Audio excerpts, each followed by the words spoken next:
You pull up at a stoplight here in Lexington, and just a few feet away stands a man with a sign saying he's hungry and homeless.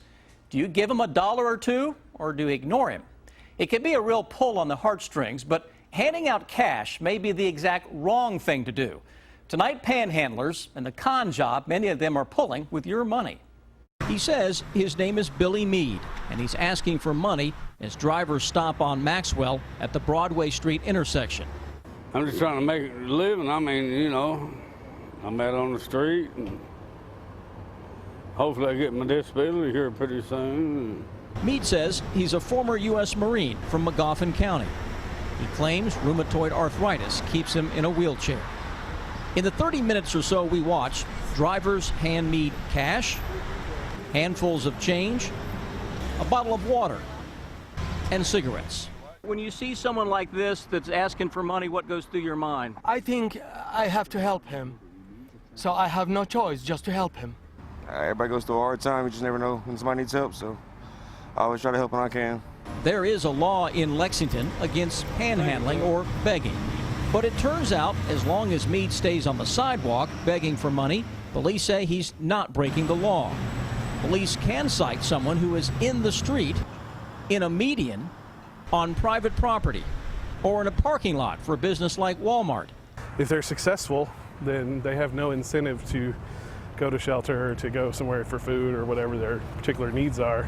Police and people who work to help the homeless and needy in Lexington say it's a difficult law to enforce. Officers must witness the panhandler taking money. Fines for panhandling range from $50 to $100. But police find themselves citing someone who has little or no money to begin with. It's very difficult to look another human being in the eye when they're holding a sign that says, "Hungry, please help," and say no. But that's exactly what Lexington's Director of Homelessness Prevention and Intervention wants everyone to do. The important thing for people to know is if you give cash to someone who's on the street and holding a sign, that is often very harmful. Lanter maintains that by handing cash to a panhandler, you're helping feed their addiction to alcohol or drugs and removing any incentive to change their lifestyle. We've really undermined our efforts as a community to help that individual. Sometimes the offer of shelter, of a bed, of food, of buying them a meal, that's the only real incentive we have to get them to accept our help. And ready to go. The owner of Sab's Grill on South Limestone at Maxwell has a front row seat to one of the hot spots for panhandlers. He says they often work in groups of 6 to 8 and share the money they collect. The monies they're collecting, it's not to buy food. And they just go in that liquor store corner there, the Signature liquor store. That's where they go buy their liquors. You see this happen? I mean, so many times. He says the swarms of drunk panhandlers are hurting his business, especially outside his ice cream shop at the sidewalk tables. Sab is getting city approval to put up a fence to protect his customers. The time the evening came, they're totally drunk, and they can barely stand up. He says he's even witnessed people drop off food for the panhandlers, only to see them throw it away. I swear to God, they put food in the garbage. They don't need it. We're so sad that we lost one of our brothers from the street last night. The tragedy of a life dependent on panhandling happened on January 11th, when the body of a man was found off Maxwell Street near a liquor store. As we reported that day, he froze to death. Charlie Landers says that man, 41-year-old Robert Johnson, was a regular panhandler at this intersection at Maxwell and Broadway. And he says Johnson was often intoxicated. He says on the night of his death, Johnson was offered a ride to a warm place to sleep by a group helping the homeless.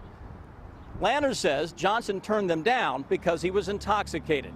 Later that evening, he was intoxicated, he fell, he got knocked out, and the weather got him. He passed away. Landers says people who gave him money bear some responsibility. Someone who was well-intended gave him that dollar that bought that drink that led to his death.